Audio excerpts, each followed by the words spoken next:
Joining me now for analysis in studio tonight, Florida Congressman Connie Mack, also still with us, Fox News contributor, the one and only architect, New York Times best-selling author of Courage and Consequence, Karl Rove.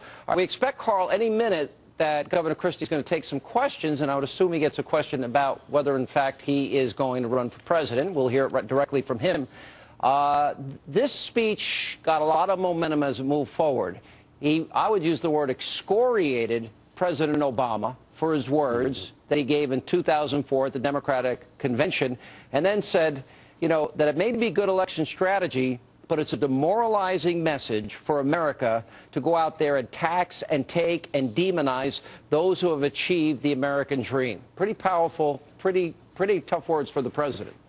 Reaction. Yeah, whether he becomes a candidate or not, it was a great roadmap to how Republicans ought to take on President Obama. Use his words and his actions to indict his conduct by saying that the president is stirring up resentment by pitting American against American based on the size of their bank account.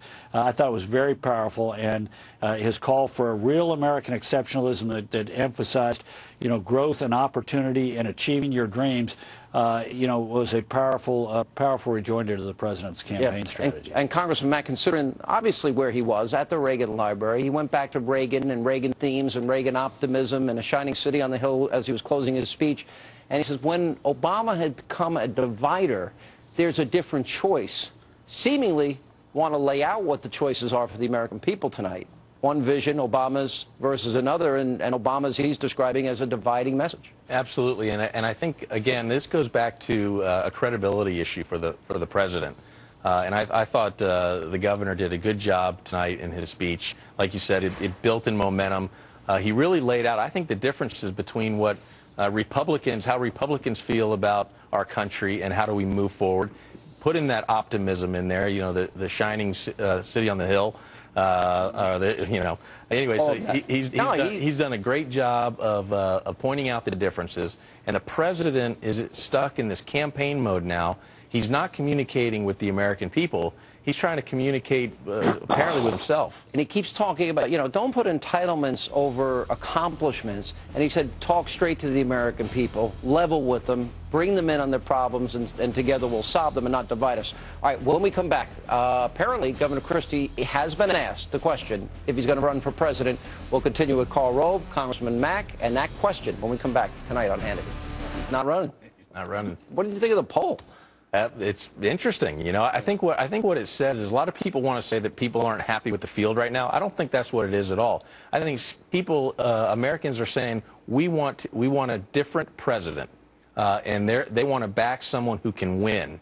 They want someone who can take out Barack Obama and get this country back on track. And so whether it's you know, any of the Republicans that have been on the stage, they're ready for somebody that's going to stand up to Barack Obama and stand up and defend America. And that's what we're looking for. You know, Karl, one of the things is it seems that when somebody's not in the race, people have a mental image that they're perfect. And then, for example, Governor Perry got into the race, and he's been running into a few issues, Social Security and then the immigration question. There would have been some difficult times ahead for Governor Christie. He's done a great job in New Jersey. He's great on the economy.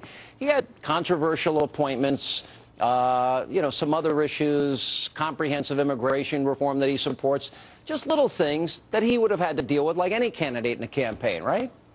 Oh, sure. Look, that's what the process is about, and I think you and Congressman Mack hit it exactly right. Republicans want a bigger field in order that we emerge at the end of it with the strongest possible candidate to beat Obama. And whether Rick Perry wins or not, or Mitt Romney wins or not, at the end of the day, their presence in the race will have made it a stronger candidate at the finish line. And the same with Governor Christie. I think that's why there was a lot of enthusiasm from people for him to get in the race, because they wanted to see how he'd perform and knew that at the end of the process, it would result in a stronger candidate, better able, better prepared, better mentally disciplined, and a more unified and energized party to take on President Obama. Yeah, I use the analogy about American Idol that, you know, every single week you're going to sink or swim, and there are some people that rise to the occasion, and other people, they crack under the pressure a little bit.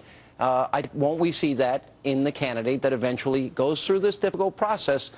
But this is T-ball compared to what Obama's going to throw at him. Yeah, and I think we've actually have seen it. You know, I think Mitt Romney has shown that he's been able to withstand everything that's come at him.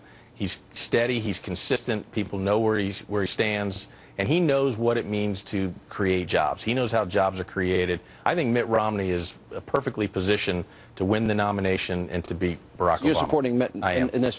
Carl, you know, now that I think of this, I've never asked you. Is there one person you're leaning towards? No, I'm focused on helping American Crossroads get ready to have a big war chest to help the Republican nominee, whoever he or she is, at that vulnerable period when we select our nominee in March or April. The convention is still months ahead. Our candidate will be largely selected, but out of gas and out of cash. And I'm focused on making certain we got a big war chest to help them, whoever they are. All right, that's good. So you're an anybody but Obama guy. Well, I was a Hannity guy, and then he broke my heart by not getting into the race. Wait a minute, there's still yeah. time. I have a big There's still time. You have until October 14th. We're going to cover it here on Fox. What? You have until October 14th and the Michigan filing deadline. I'm not sure if I'm going to make it, but I do appreciate your vote of confidence. We'll be looking for your column Thursday in the Journal, and I promise you, Connie Mack, we will talk again about your penny plan. You got almost 70 supporters now in the House. That's right. Yeah, right. And it's going great, so thank you so much.